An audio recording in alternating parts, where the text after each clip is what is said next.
Piala Dunia 2026 akan menjadi panggung baru bagi banyak negara, termasuk wakil-wakil Asia yang semakin berkembang. Dengan bertambahnya kuota peserta menjadi 48 tim, persaingan semakin seru.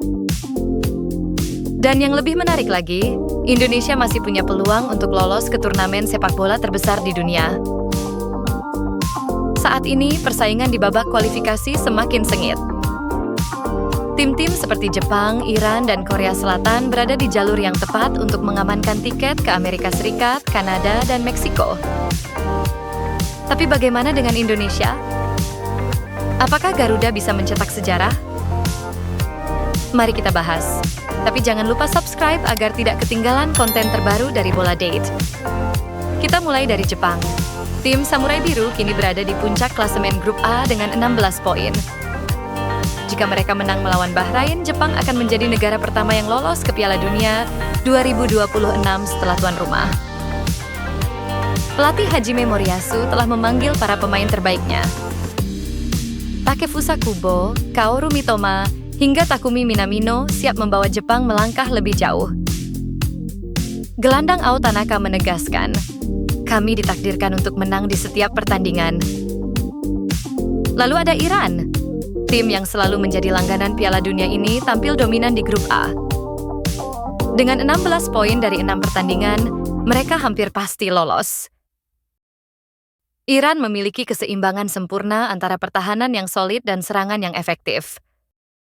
12 gol dalam 6 laga dan hanya kebobolan 5 kali. Dengan para bintang seperti Mehdi Taremi dan Sardar Azmoun, Iran semakin dekat menuju Piala Dunia. Dan tentu saja ada Taeguk Warriors. Korea Selatan belum terkalahkan dalam 6 pertandingan mereka di Grup B. Tim asuhan Hong Myung-bo ini punya peluang besar untuk mengamankan tiket ke Piala Dunia. Kapten Son Heung-min tetap menjadi andalan, didukung oleh Kim Min-jae dan Lee Kang-in. Tapi mereka harus berjuang tanpa Kim Min-jae yang cedera. Bisakah Korea Selatan tetap solid tanpa bek tangguh mereka?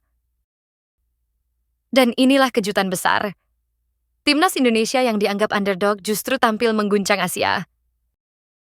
Tim Garuda berhasil mengalahkan Arab Saudi 2-0 di Stadion GBK. Dengan kemenangan ini, Indonesia kini semakin percaya diri. Di bawah asuhan pelatih baru Patrick Kluivert, tim ini siap melakukan revolusi besar-besaran. 4 pemain naturalisasi dari Eropa juga akan segera bergabung. Tapi ujian sesungguhnya akan datang. Indonesia akan menghadapi Australia di Sydney Football Stadium. Statistik menunjukkan bahwa dalam 5 pertemuan terakhir, Australia lebih unggul dengan 3 kemenangan dan 2 hasil imbang. Namun kali ini berbeda. Nilai pasar skuad Indonesia kini lebih tinggi dari Australia, sekitar 605 miliar rupiah. Dengan performa yang semakin membaik, bisakah Garuda membuat sejarah? Timnas Indonesia harus berjuang habis-habisan di sisa pertandingan. Lawan-lawan berat seperti Jepang dan Australia menanti, dan hanya hasil maksimal yang bisa menjaga peluang lolos. Dukungan dari supporter juga akan menjadi faktor penting dalam perjuangan ini. Pelatih Patrick Kluivert menyatakan bahwa skuadnya siap bertarung hingga akhir.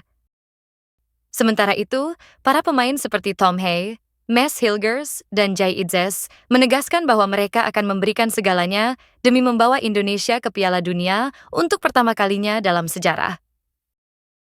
Piala Dunia 2026 semakin dekat dan pertarungan di kualifikasi semakin panas. Mampukah Jepang, Iran, dan Korea Selatan memastikan tiket mereka? Dan yang lebih penting, akankah Indonesia mencetak sejarah dan tampil di Piala Dunia untuk pertama kalinya? Jangan lupa like, share, dan subscribe untuk terus mendukung perjuangan Timnas Indonesia. Tulis di kolom komentar, apakah kalian yakin Indonesia bisa lolos ke Piala Dunia 2026? Sampai jumpa di video selanjutnya.